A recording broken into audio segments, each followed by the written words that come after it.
Baik, Assalamualaikum warahmatullahi wabarakatuh. Teman-teman sekalian, hari ini adalah hari pertama kita akan menyelenggarakan Indonesia Future Network, di mana Indonesia Future Network ini digagas oleh anak-anak muda KSP.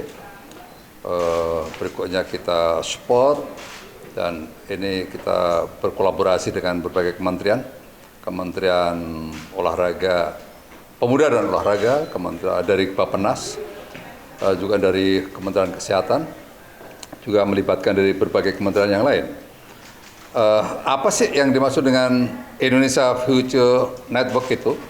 Ini merupakan forum eksklusif yang diselenggarakan oleh Kantor Kepala Staf Presiden tadi bersama dengan kementerian lain dalam rangka membahas isu-isu strategis baik masa kini dan masa depan. Kita dihadapkan dengan 7 megatrend tantangan dunia, di antaranya persoalan kesehatan, berikutnya persoalan polisi, berikutnya tentang skill dan education, dan juga masalah food, masalah pangan, dan ini menjadi isu dunia yang sangat-sangat hangat. Berikutnya juga persoalan environment, persoalan energi, dan juga persoalan ICT dan industri. Itu tantangan yang ada di hadapan kita ke depan. Untuk itu, ya, kita ingin sebenarnya potensi anak-anak muda yang tersebar saat ini kita ingin tarik menjadi sebuah kekuatan, dikolaborasikan dengan berbagai kementerian, sehingga pemikiran-pemikiran mereka itu nanti menjadi salah satu yang bisa melanjutkan legasi yang telah dibangun oleh Bapak Presiden Joko Widodo. Itu kira-kira intinya. Bagaimana kita menarik anak-anak muda Indonesia yang potensial untuk bergabung bersama-sama kami untuk memikirkan Indonesia ke depan dihadapkan dengan berbagai tantangan yang seperti tadi saya sampaikan. Kira-kira kita harus bagaimana? Nah, untuk itu nanti anak-anak muda potensial Indonesia ini akan kita pertemukan dengan Menpora, dengan Menteri Kesehatan, dengan Menteri Bappenas, dan kementerian yang lain yang berkaitan dengan isu-isu yang nanti akan dihadapi bersama. Itu kira-kira bentuknya Indonesia Future Network, kira-kira seperti itu. Saya persilakan Menteri Olahraga untuk menyampaikan. Ya, seperti tadi disampaikan Bapak Muldoko, di sini kami sangat mengapresiasi apa yang sudah menjadi inisiatif dari kawan-kawan di KSP, di mana bagi Kemenpora ini merupakan suatu forum lintas sektor dan generasi yang saya rasa ini bisa untuk membantu melahirkan legacy dari era Bapak Jokowi dan dilanjutkan nantinya untuk menuju Indonesia Emas 2045. Jadi tadi disampaikan sudah ada 7 tantangan isu sektor strategis, dan dari 7 itu nantinya kita akan banyak merangkul dari pimpinan-pimpinan anak muda di 7 sektor tersebut, dan nantinya ini saya rasa akan tercipta suatu network dan jejaring yang akan bisa dibawa sampai masa depan. Jadi intinya ini bagaimana kami pemerintah bersama Kantor Staf Presiden menjaring seluruh sektor dari civil society dan juga akademisi, profesional, dan baik pimpinan-pimpinan yayasan dan perusahaan, ini menyiapkan anak-anak muda agar bisa terlibat langsung dalam meramu dan merancang kebijakan pemerintah kita ke depan. Jadi Kemenpora pasti akan mendukung, dan ini saatnya anak muda berperan untuk membuat Indonesia Emas 2045. Terima kasih. Ya. Terima kasih Pak Menpora. Selanjutnya dari sisi kesehatan mungkin bisa dieksplorasi lebih jauh lagi bagaimana tantangan kesehatan ke depan dan apa yang telah disiapkan oleh Menteri Kesehatan saat ini. Beliau sangat ahli bagaimana membuat perancangan arsitektur kesehatan Indonesia dari pengalaman COVID-19 kemarin. Saya persilakan. Terima kasih Pak Muldoko, Pak Dito, rekan-rekan sekalian. Assalamualaikum warahmatullahi wabarakatuh. Selamat berpuasa ya. Kita bicara saat ini mengenai masa depan. Jadi pertama saya akan share sedikit ke teman-teman apa peran kesehatan bagi masa depan suatu bangsa. Pak Presiden sudah menginginkan agar Indonesia menjadi Indonesia emas di tahun 2045, itu artinya Indonesia harus jadi negara maju. Ya. Saya sebagai orang yang lama di ekonomi, definisi negara maju itu sangat spesifik. Gross national income-nya per kapita tuh harus 13.000 US dollar ke atas. Indonesia sekarang sekitar 4.800. Ya kita mesti naik 3 kali lipat supaya mengejar jadi negara maju atau Indonesia emas seperti yang Bapak Presiden inginkan. Kalau dipindahin ke rupiah ya kira-kira 15 juta sebulan deh. Sekarang kita 4.800, 5 juta sebulan. Jadi cara ngecek yang paling gampang, nah teman-teman di sini kalau ada reuni keluarga, kumpul-kumpul sama sesama wartawan, tanya gajinya di atas 15 atau di bawah 15. Nah kalau masih banyak di bawah 15 ya belum negara maju. Kalau gajinya berapa? 50 juta, 40 juta, 30 juta, itu artinya udah negara maju. Itu yang pertama. Ya. Yang kedua, kenapa kesehatan itu penting buat masa depan negara? Karena dalam sejarah bangsa-bangsa di dunia, bangsa bisa nembus ke angka 13.000 GNI per kapita, itu terjadinya pada saat yang sangat spesifik, yaitu pada saat bonus demografi. Karena pada saat bonus demografi itu jumlah orang usia produktif paling banyak. Sehingga otomatis lebih mudah dia untuk menembus angka income per kapitanya, karena semua orangnya berpenghasilan. Kalau sudah lewat dan orang sudah mulai menua, akan lebih sulit untuk kita bisa menembus angka 13.000. Dan negara-negara yang gagal menembus GNI 13.000 di saat-saat bonus demografi atau 5 tahun sesudahnya, itu akan selamanya ada di negara menengah atau sering disebut sebagai middle income trap. Terjebak dia ke sana karena nggak punya momentum lagi. Nah teman-teman, bonus demografi Indonesia itu 2030, 6 tahun lagi dari sekarang. Let's say kita punya waktu 5-10 tahun sampai 2035 sampai 2040. Itu adalah jendela di mana bangsa Indonesia memiliki kemungkinan terbesar untuk jadi negara maju. Kalau jendela waktu itu terlewati, akan sangat sulit Indonesia untuk jadi negara maju. Yang disebut middle income trap. Akan berdosa nih kita terhadap anak-anak kita dan cucu-cucu kita, karena seumur hidup mereka tidak akan pernah mengalami merasa jadi negara maju. Banyak contohnya negara Amerika Selatan yang sudah melewati puncak bonus demografi dan tidak bisa menjadi negara maju. Itu seumur hidup mereka middle income trap. Nah sekarang pertanyaannya berikutnya, gimana dalam waktu 6-16 tahun lagi, ini kan tinggal sebentar lagi nih, 2030. Indonesia tuh siap bisa memanfaatkan momentum itu. Ya, ada 2 yang perlu. Manusia Indonesia itu harus sehat dan harus pintar. Saya bilang sehat duluan. Karena pintar dididiknya mulai umur PAUD. Gitu. Kalau sehat dari kandungan aja mesti sehat. Kalau dia udah keburu stunting nggak bakal pintar. Gitu kan? Kalau dia udah cacat lahir udah nggak bisa, kemudian dia bisa pintar. Ya, jadi harus sehat dan harus pintar. Kalau tidak, nggak mungkin kita, masyarakat kita bisa rata-rata penghasilannya 15 juta. Nggak mungkin kita jadi negara maju. Orang yang penghasilan tinggi itu pasti lebih sehat dan lebih pintar daripada orang yang tidak berpenghasilan tinggi. Nggak mungkin bisa jadi kayak Pak Dito, Pak Muldoko kalau beliau nggak sehat sama nggak pintar. Itu ya. Nah, sekarang berikutnya adalah masa depan kesehatan itu seperti apa? Karena kita tahu mesti sehat. Kan? Nah ini terjadi perubahan di dunia yang akan mengubah landscape kesehatan masa depan. Pak Muldoko bilang the future of medicine, the future of education, the future of economics, the future of society. Ini semuanya kan masa depan semua. Nah masa depan kesehatan itu akan berubah tergantung beberapa. Nomor 1, secara epidemiologis, secara demografis berbeda.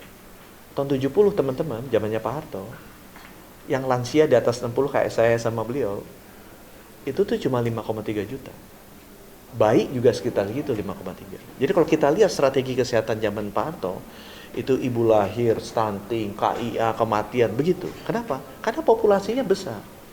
Sekarang nih, per akhir tahun lalu, jumlah lansia kayak ini nih, 28,9 juta. Bayi cuma 4,8 juta. Jadi nanti ke depannya yang kayak begini akan lebih banyak dibandingkan yang kayak begini. Itu tantangan kesehatannya beda sekali. Kita sekarang masih berkutat. rencana masa depan kita, bayilah, balita, imunisasi, itu nggak berubah dari zamannya Pak Harto. Pada perubahan sosial demografisnya udah jauh berbeda. Lebih banyak orang seperti ini. Stroke lah, jantung lah, cancer lah, beda. Zamannya Pak Dito enggak. Ini mungkin obesitas atau apa gitu kan. Ini lucu-lucuan aja gitu kan, itu lucu-lucuan. Ini beda isunya. Itu pertama. Isu yang kedua yang berbeda juga. Climate change berubah. Climate change kenapa berubah? Karena dunia lebih panas, hutan lebih sedikit. Sehingga binatang keluar, lebih berinteraksi dan manusia lebih banyak. Teman-teman tahu kan? Pandemi itu terjadi karena ada patogen tuh selalu lompat dari hewan ke manusia. Black Death dari tikus ke sini 200 juta meninggal. Apa itu Spanish flu katanya dari mau dari babi atau dari burung pindah. Avian flu itu kan dari burung pindah. COVID itu katanya dari kelelawar pindah. Nah, kenapa bisa pindah? Karena interaksinya jadi lebih sering. Ya. Kan kita nggak ada sekarang virus yang pindahnya dari ikan paus. Nggak ada kan? Karena kita ketemu ikan paus kan jarang. Tapi ketemu ayam, ketemu burung, ketemu kelawar, udah mulai makan-makan, pindah tuh virusnya. Nah, dengan adanya climate change, masa depan tuh berubah. Hewan tuh lebih domesticated, lebih sering ketemu manusia, karena hutannya habis. Dan itu kemungkinan pandemi jadi lebih besar. Gimana caranya kita menghadapi itu? Apalagi yang berubah? Teknologi berubah, teman-teman. 50 tahun yang lalu kita periksa orang sakit jantung pakai stetoskop. Begini kan, deg-degan, beda nih. Wah, jantung. Nah, kemudian orang kimia menemukan yang namanya kolesterol, HDL, LDL, lebih ilmiah kan? Tarik. Ada teknologi baru. Oh, jantung tuh kalau LDL-nya tinggi, di atas 100. Orang fisika nemuin yang namanya MRI sama CT scan. Dilihat, ada mampetnya nih, subatannya. Lebih ilmiah lagi kan? Sakit jantung tuh. Nah, sekarang kedepannya mungkin dengan teknologi bioteknologi. Dia lihat tuh genetiknya seperti apa. Oh, bisa sakit jantung 20 tahun lagi. Ya, jadi perkembangan teknologi ini merubah masa depan kesehatan. Perubahan demografi merubah masa depan kesehatan. Perubahan iklim merubah masa depan kesehatan. Nah, tantangan-tantangan seperti itu harus dihadapi dari sekarang. Jadi saya terima kasih ke Pak Muldoko nih karena sudah mau membantu mensosialisasikan masa depan itu di sektor saya kepada teman-teman sekalian. Karena itu akan sangat menentukan derajat kesehatan masyarakat kita yang demografinya berubah. Kenapa mesti sehat? Kalau tidak sehat, nggak mungkin Indonesia emas itu akan bisa kita capai bersama-sama dan timingnya akan lewat dan kita akan menjadi negara-negara biasa seumur hidupnya bangsa kita. Mungkin dari saya demikian Pak Muldoko, terima kasih. Terima kasih dari Pak Menteri Kesehatan. Nanti apa yang disampaikan oleh beliau itulah nanti akan didistribusikan kepada anak-anak muda potensial Indonesia dari berbagai sektor. Berikutnya, Presiden Jokowi juga telah meninggalkan legacy di sektor pendidikan. 12 tahun wajib belajar. Pak dari Deputi Bappenas akan memberikan elaborasi. Saya persilakan. Ya, terima kasih Pak Kepala Staf dan Pak Menteri Kesehatan, Pak Menpora. Kawan-kawan sekalian dari jurnalis, kami dari Bappenas menyampaikan bahwa yang diawali oleh Pak Kepala Staf tadi, Indonesia menghadapi tantangan berat, megatrends, ada transisi demografi, ada urbanisasi, kemajuan teknologi yang sangat luar biasa dan harus disiapkan manusia-manusia unggul yang siap untuk menghadapi tantangan berat tersebut.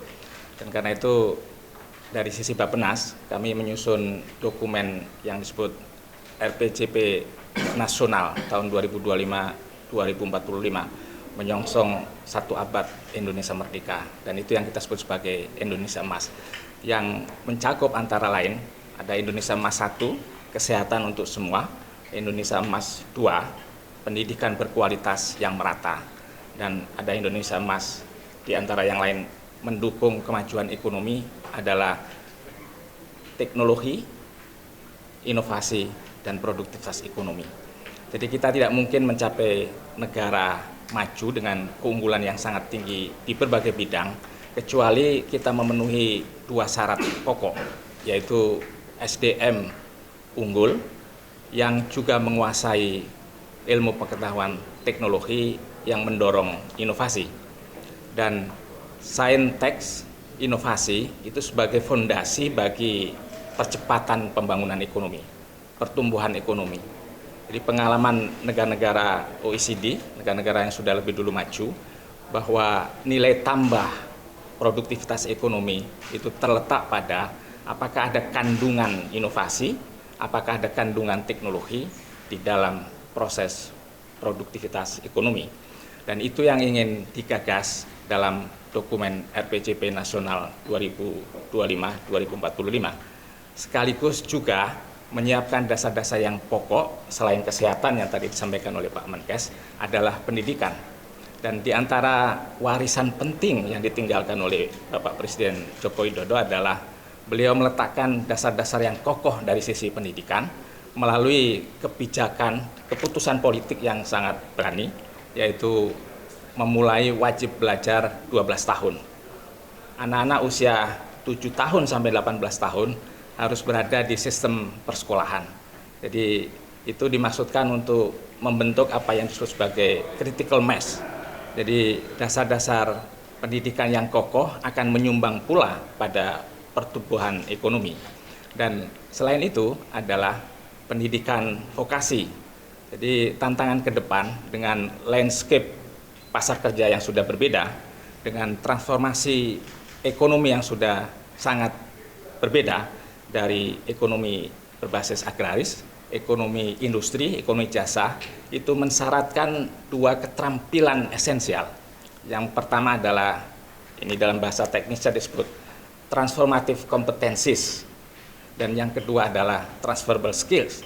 Jadi keterampilan-keterampilan yang dipunya oleh siapa saja yang menempuh pendidikan itu nanti akan memudahkan beradaptasi di dunia kerja, di pasar kerja yang menuntut keahlian yang berbeda-beda. Jadi transformative competencies dan transferable skills itu akan menjadi ujian bagi setiap lulusan lembaga pendidikan untuk apakah mampu beradaptasi dengan pasar kerja yang menuntut keahlian-keahlian spesifik. Dan karena itu maka setidaknya lulusan-lulusan lembaga pendidikan itu harus bekerja di sektor-sektor yang menuntut keahlian menengah dan keahlian tinggi. Karena itu akan berkorelasi dengan tingkat produktivitas dan tingkat pendapatan yang nanti akan menyumbang pada pendapatan nasional, pada pertumbuhan ekonomi. Jadi di antara yang penting dicatat adalah bahwa ke depan sampai dengan 20-25 tahun ke depan Indonesia Emas, Presiden Jokowi juga melanjutkan kebijakan wajib belajar 12 tahun menjadi wajib belajar 13 tahun. Dimulai dengan 1 tahun prasekolah. Mengapa 1 tahun prasekolah? Karena kesiapan anak menuju pendidikan formal SD Madrasah Ibtidaiyah ditentukan oleh apakah anak-anak itu punya pengalaman bagus, punya pengalaman di jenjang PAUD. Karena jenjang PAUD itu disebut sebagai golden age, masa keemasan. Yang di situ tumbuh kembang anak secara emosional, secara sosial, dan secara keseluruhan adalah well-being, tingkat kesentosan anak-anak itu, sehingga kecerdasan kognitifnya sudah terlatih sejak usia dini, dan kemudian ini akan menjadi prasyarat bagi apakah yang bersangkutan anak-anak ini bisa survive sepanjang masa persekolahan 7-18 tahun. Dan karena itulah maka kebijakan lanjutan wajib belajar 12 tahun ke wajib belajar 13 tahun menjadi milestone penting untuk pencapaian Indonesia Emas dengan melahirkan generasi emas. Demikian. Baik. Saya kira cukup clear semuanya tadi, teman-teman sekalian. Kita semua bangsa Indonesia pasti menginginkan sustainability dari keberlanjutan pembangunan nasional kita. Dan saat ini saat-saat yang sangat kritikal karena 2025-2045 kita sedang menyusun rencana pembangunan jangka panjang. Dokumen strategis negara telah disusun dan ini nanti bisa disampaikan kepada para peserta Indonesia Future Network. Itu kira-kira sehingga keinginan keberlanjutan bisa berjalan karena anak-anak muda memahami apa yang akan dibangun ke depannya seperti apa. Itu kira-kira. Terima kasih.